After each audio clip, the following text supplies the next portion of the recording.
What is up, everybody? And welcome to the new podcast, Top of the Key, the best podcast on YouTube.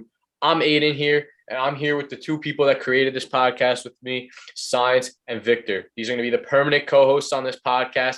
And let's take a second to talk about what we're going to do on this channel and introduce ourselves. So, Science, go first.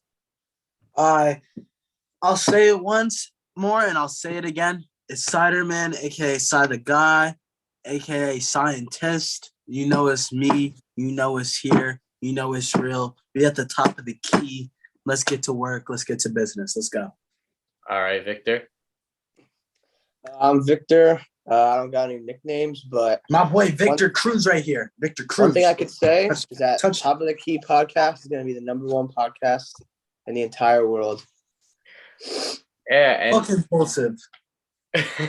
facts. So you guys know me. I'm Aiden. And, I'm just going to say it right here. I'm claiming it right now. First episode, we're blowing up. We're going crazy. It's our year. So let's first talk about what we're going to really do on the channel. I know a lot of you guys probably watched Aiden's World of Sports, but for those of you who didn't, we did a lot of NBA First Take, which was something we started, and that really took off. It started getting a lot of views.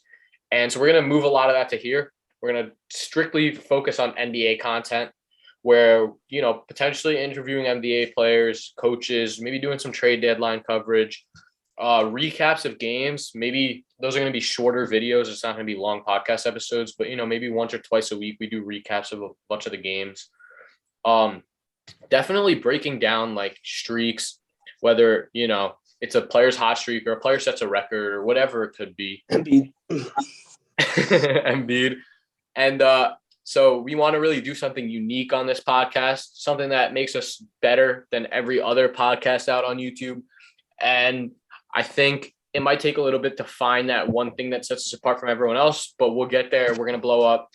And I mean, does anyone else have anything to say about that? Yeah, basically, we're coming in hot. We're coming in different. We're coming in new.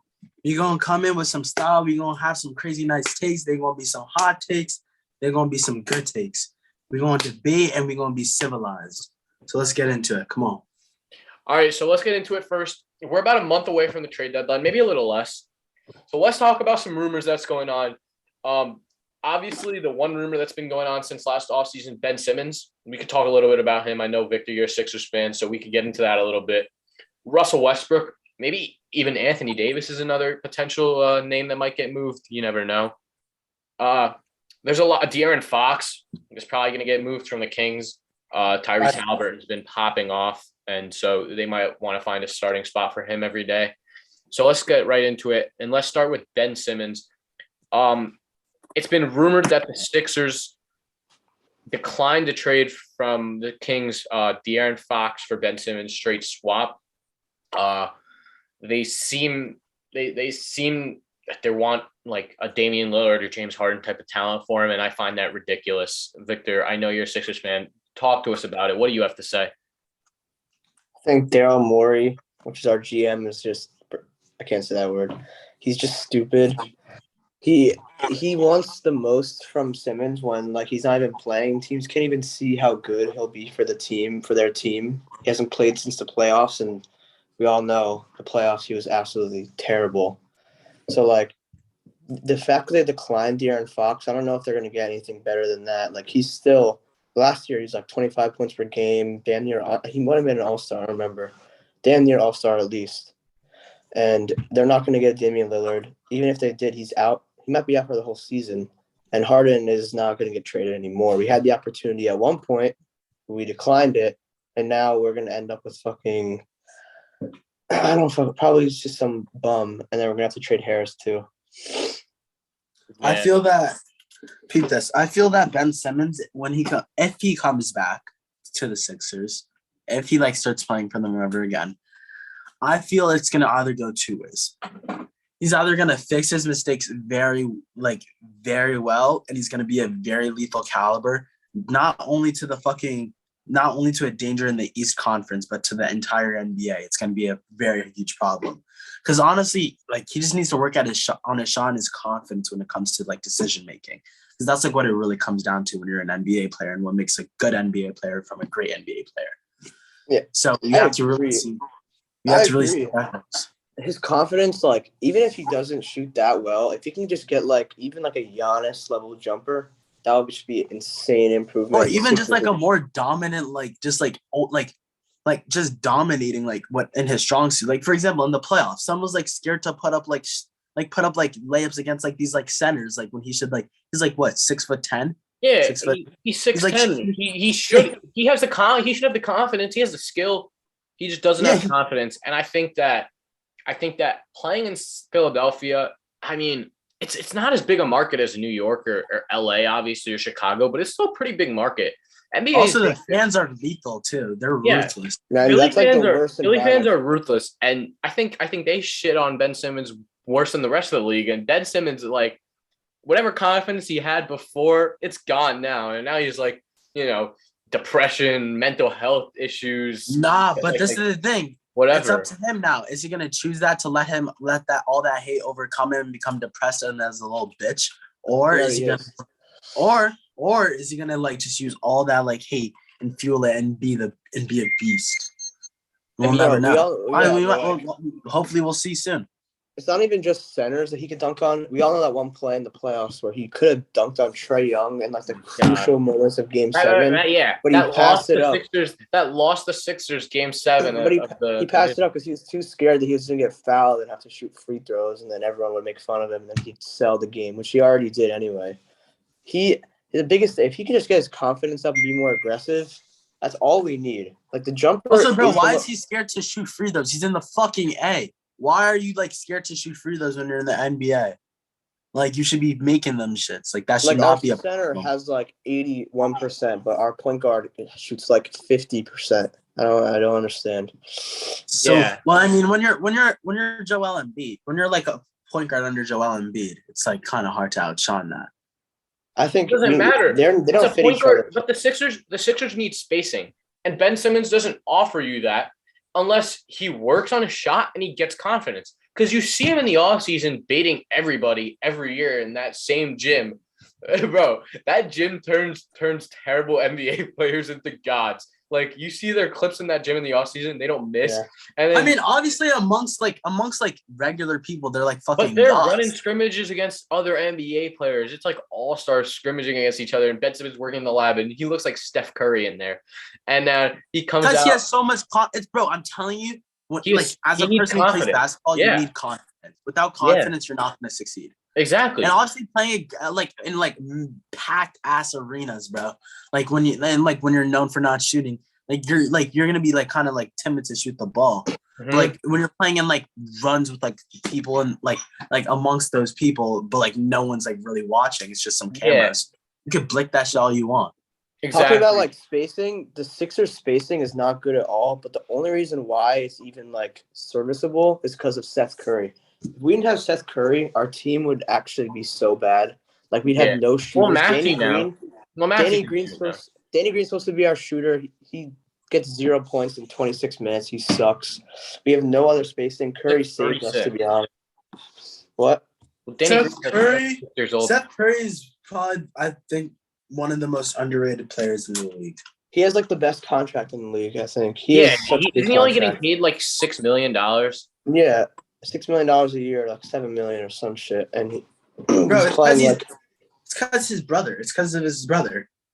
This is like the first time he's been given like this opportunity to be like a starting point guard with a good center, and now he's just dominating. Like he's been like last night, and B had a good game, but Seth Curry was like just almost as good. Yeah, hit like 6 threes or something. I would love it if Seth Curry was the starting point guard, and then it was like the finals was the Warriors versus the Sixers. We all know that. I mean, who's guarding him? I don't think Seth Curry's starting over Tyrese Maxey. Wait, Looney. K. Looney. Looney's not guarding Embiid. What are you talking Draymond. about? I'm not saying no. I know Draymond's not guarding Embiid that well either. I mean, it's the best chance. I mean, bro, look, if Simmons plays for us, we have Simmons to guard Curry. We have Thibault to guard Curry. Thibault owned Curry in the last. Simmons is not. All right, I'll just say this right now. Simmons is not locking up Curry. All right, but Thibault did. Thibault did in like 2 weeks ago. Simmons might be able to lock up anyone. Simmons should have won Defensive Player of the Year last year. Now you're looking at him. I mean, I don't think the one part of his game that probably hasn't fallen off a cliff if he hasn't been putting in work as his defense. You can't just forget how to play defense. I mean, yeah, when you're like 6'10" and you're like a point, you are like Yeah, but he guards the 1 through the 5. It doesn't matter. He doesn't just guard point guard. Yeah, because you're 6'10", bro. It's like Magic Johnson, bro. When you were like a point guard and you like are trained to be agile like that, obviously you're gonna be able to guard all positions. You have fine perimeter defense and you're tall enough to guard the interior. When they played the Hawks, dude, whenever he wasn't on Trae Young, he would score like 30 points with like 12 for 18 efficiency. But then whenever he was on him, Trae Young would be shit. But for some reason, Doc Rivers decided to not put Ben Simmons on him for a lot of the games. And that's why they even won that series. So what do you think? Who else was he guarding? Clint Capella? Who was he guarding? I think like Bogdanovich or like Herder or John Collins. But then we'd have Danny Green on Trae Young, and then like Danny Green's not a bad defender, but like no, he's not guarding Trae Young. Can't guard. It's probably just because of the agility and everything. Because you need Trae Young is a fast ass fucking player. That's the thing. So you kind of need someone to kind of match with his speed and shit. Yeah. But the thing is with Ben Simmons, it's just like he's a great perimeter defender because of his size. It's more because of his size more than his agility and quickness. It's because he can slack off you, but still put a hand up and it's still contested. But the Sixers match up well against a lot of teams. We have good perimeter defense and we have a center. Not a lot of teams have good centers, so having a good center is a big advantage because no one's gonna be able to guard him. No center can guard. Maybe Gobert, but Embiid always destroys Gobert. But Simmons, he's not gonna play for us. But Tybal still great defense, matches up against any team well. And then Embiid also. So put it this way, Victor. Well, if you say Simmons isn't going to play for them and they match up against every team well already, what do you think the Sixers should do? Let's rebuild the 76ers right now. If you're a Sixers GM or a Sixers fan or whoever watching out here, what do you got? What would you think the Sixers will do? Tell this for all the fans watching. I have no idea. I don't know what they want. I think we should have traded for De'Aaron Fox. That's a great trade.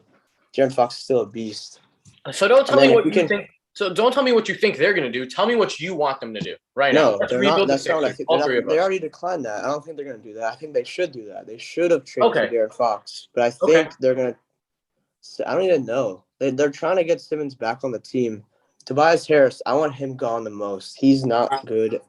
If we can get rid of both of them, we could actually have – we're a sleeper contender. Harris is type lost. He's washed. We need to get rid of both. He's getting the 6th most money in the league per year though. It's terrible contract. Yeah, I know. That's a horrible. The contracts in the league are terrible right now. You have Russell Westbrook getting paid $42 million. You're having John Wall who hasn't played this year. He's getting he's getting $38 million. I mean, it's ridiculous, but. I'm not even a Sixers fan, and I'm gonna say this: if you guys could trade Simmons for De'Aaron Fox, which I know the Kings offered, you guys should rebuild this way. Get shooting on the court.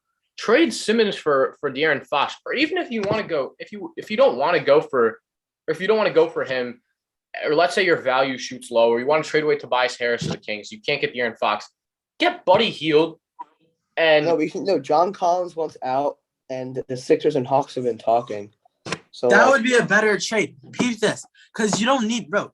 The thing is, Ben Simmons was such a he was a really good defender. Yeah. And defense is like in the league, when you have a good defender on your team, you want to keep him. Because I understand that, but his value's at an all-time low. Imagine, look at this. If you trade Ben Simmons for, let's say, his value's low now. Let's say you offer the Kings Ben Simmons for Buddy Hield, Marvin Bagley, and a first or 2 first-round picks. Do you accept that deal if you get that offered to you, Victor, as a Sixers fan, or if you're a Sixers GM? If you're a Sixers GM and the Kings offer you Marvin Bagley, Buddy Hield, and 2 first-round picks for Ben Simmons, do you take that? No. Buddy Hield is so inconsistent. Marvin Bagley sucks. And Why? Marvin Bagley was a former 3rd pick. He's not the means, best. bro, He that hasn't means played great, absolutely. but That he has means potential. absolutely nothing. Just because he's a third pick, that means nothing. But he has that young potential. Ben Simmons. What potential? He has no. So does Markel Fultz. What the fuck? Like bro, just because he's a higher pick means higher nothing. picks don't mean shit when you get to that. Like, bro, Bagley gets he's not even in the Kings rotation. Like, that's sad. Okay, I'm sorry, but he should get minutes in that rotation. He's not good though. Like, that's the thing. Like, what would he would make the Sixers worse? No, he has raw potential. 2 first-round picks from a Kings team that isn't good. So we're in win now. We're in win now position. If we could trade those away. Like, if we could do a 3, like we trade for them and then trade them away right after. A 3-team trade. I got a 3-team trade for you. Now I don't know if this works contractually, but you get Buddy Hield, Marvin Bagley, 2 first-round picks from the Kings. You flip Bagley and a first for Miles Turner from the Pacers to come to the Sixers. Now, you mean Miles Turner, the most player of like the? So we're gonna have Miles Turner on the bench. Miles Turner's gonna run the 4 for you, bro. He's the most inconsistent fucking player in the league right now. Bro, he's so inconsistent. He's been inconsistent for the past 5 years, bro. I understand that, but does your team gets better if you have now you have a starting lineup of Tyrese Maxey, Matisse Thybulle, who starts at your small forward position? Korkmaz now? Who is it? Harris. Oh yeah, Tobias Harris. But we want to trade him in this.